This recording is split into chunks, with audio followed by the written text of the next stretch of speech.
Hi everybody, I'm here today on another episode of Kohm's Teeny Tiny Town to talk about a new purchase. It's a GP9 made by Model Power, which is a budget brand, I guess. A Hong Kong made, older, earlier model, road number 3905, as you can see here. The paint scheme is a little bit peculiar, I have to say. Let's pull them forward a little bit here. So basically, they've done the whole model in black, except the front, which is painted in a very orange. Like, the hue is completely off. Like, I understand there's a fair bit of variation over the years. Some years there was definitely a much stronger orange hue. But this, to me, this is like a pumpkin orange. It's very, very pronounced. Other than that, it's completely black. And again, looking at some of the more, the images, the prototypical GP9s in this type of paint scheme, I think there would have been a little bit of kind of a white or off-white running along just below the rails there. All in all, again, it's not it's not a stunner to look at. It looks quite basic black for the most part. Very little detail. There's no road numbers on the front, even in the little boxes that light up with the bulb in there. And on the back, there is no road number as well. Just a very utilitarian sort of form. The light at the back is not functional. And I don't need to go into much more detail to tell you about the other things that it is missing in terms of detail, like grab irons and things like this. I mean, as a Model Power engine, it's not bad. I think it's one of the better of the budget brands. And as I said, looking at the box, it is definitely of an older vintage. It's I believe, of the era. Made in Hong Kong. Yes, it says made in Hong Kong. So if I could sort of bring the box front and center. So it's a little bit of that older era of Model Power. So it's definitely, got a bit more of, in my view, a bit more value, I think, because of the fact that it is of that older vintage. But having said that, I mean, it is pretty basic. So the motor it's a bit loud, and it's not whisper quiet like some of the other engines by, Athearn or Atlas or even Bachmann or Walthers. It's a bit louder. And right out of the box, I put it on the track, and it had a little bit of trouble getting going, needed a bit of warming up. It was sold to me as brand new and unused, but in its original box. And I tend to believe it. It was in pretty good shape.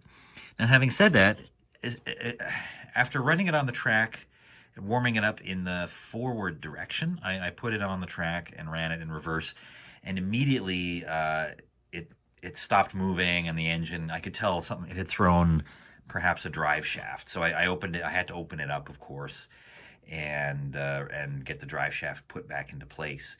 It was just packed with goopy grease, as these things often are. And so the plastic was so delicate and so brittle, in fact, that I immediately broke a couple of small pieces off the front. So if we look very closely at the front here, on either side of the knuckle coupler, there are some small plastic bits that broke off. And in removing the shell, you can see on the top of the gas tank, and also on some of the, these other details, like here and here, you can see I did mar the paint a little bit in terms of, I was just trying to gently pry the shell away from the tabs that are locked into place there, and the paint just came right off. So I'll have to do just a tiny little bit of touch up of black paint. But yeah, other than that, I mean, it's the bulb, I ended up having to replace the bulb inside the cab. I had an older bulb, and it's too big to fit into the little place where it was held in. The smaller bulb was held into place. So it's just kind of on the end of a wire, but it does the trick. It lights up the cab about as much as the other bulb did. And that was my bad. I was fiddling around on the inside, and I wanted to unclip the bulb so I could remove the shell completely from the chassis.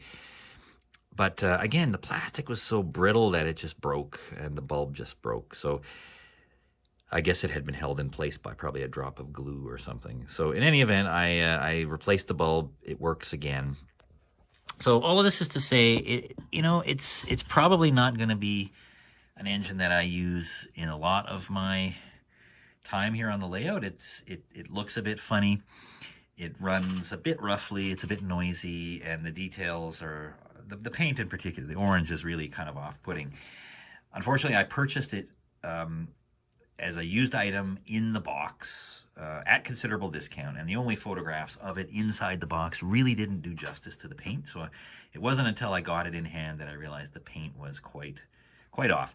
And yeah, the handle, the plastic handle, it's very delicate and easily pops out of place. So in all of my manhandling of the unit to get the drive shaft put back in, I did notice the railings popped out, so I put them back into place. But for how long? I had some longer shaft plastic knuckle couplers that I think I pulled off another engine. So I haven't put in the proper Katie couplers here. I've just got these plastic ones in place, but they'll do the trick for now. They work, and I don't want to put in a ton of effort into this engine, I don't think, but it's good enough, and it runs, and boy, it's pulling a long line of cars. So with that, I'll sign off here, and I'll let the train pull away, and yeah, we can kind of watch it fade away into the sunset of the layout. Pulling a load of mixed box cars, and even a coil car, and a cattle car for good measure. So thanks everybody for watching. I'll swing us around here, and we'll watch it come around the loop for a last time here. So thanks for watching Kohm's Teeny Tiny Town. Hope you guys are staying safe, and I hope if you enjoy watching some of my videos that you will consider giving me a thumbs up, popping in a comment even, or giving me a subscribe. Would be wonderful to have a few subscribers here. So in any event, stay safe everybody.